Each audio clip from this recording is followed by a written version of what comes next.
Started off this week's training with a bit of a deload on the incline bench, 169 pounds for 10 sets of 5. Tried to mix it up. Normally I would do 5 sets of 8 to 12 at this percentage, but I wanted to see what the intensity felt like if I ran 10 sets of 5 with 30 to 40 second rest periods.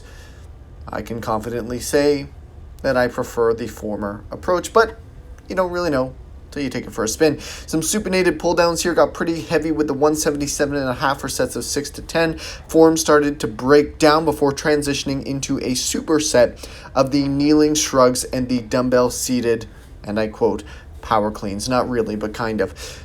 As you might know if you've seen some of my videos, I hate this combination. It is wicked, but it is also incredibly effective, and that's why it's one of my favorite hated supersets.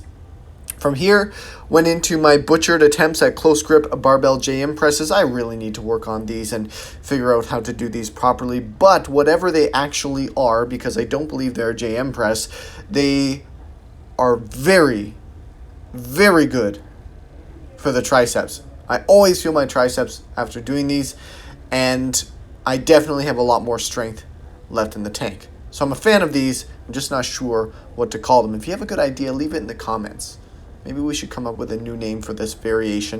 And then finished off this upper body session with some single arm tricep press downs. Deceptively brutal. Nice little finisher. Arms are pumped. Never enough triceps. And we're moving on to leg day. First leg day of the week. So I took the same approach on lower body day. 10 sets of 5. Gave it a try. Wasn't really a fan.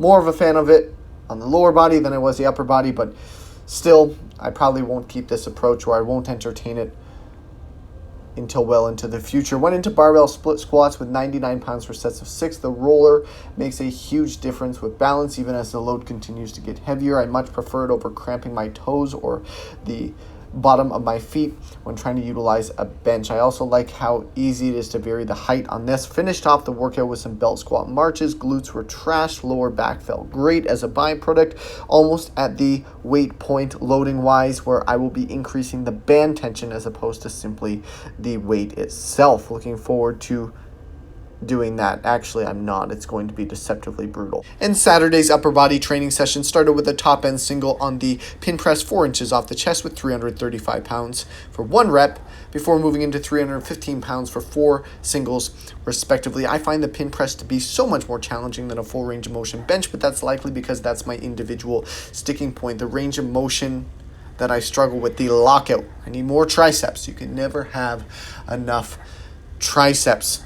Then, of course, I had weighted chin-ups inclusive of body weight. Body weight fluctuates. You do want to factor for it so that you can accurately manage volume and intensity on weighted chin-up and pull-up variations. Burned out the mid-upper back and the forearms big time, following 3 sets of 15 to 20 with the wide grip inverted rows. Then went into some heavy skull crushers with a Swiss bar, strengthening those triceps. Like I said a few seconds ago, you can never have enough triceps. It's all about the triceps, both from a strength performance perspective as well as aesthetics. If you're going to split some sleeves, if you're going to stretch some sleeves, the triceps are going to help you do that. Finished off the tricep workout, a little bit of blood flowing with 2 sets of 15 diamond push-ups.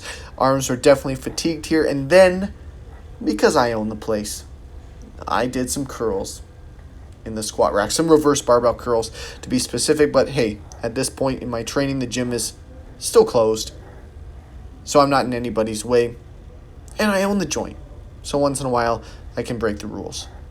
But that's unacceptable in a public gym, especially if somebody is looking to do squats or a lower body exercise in that rack.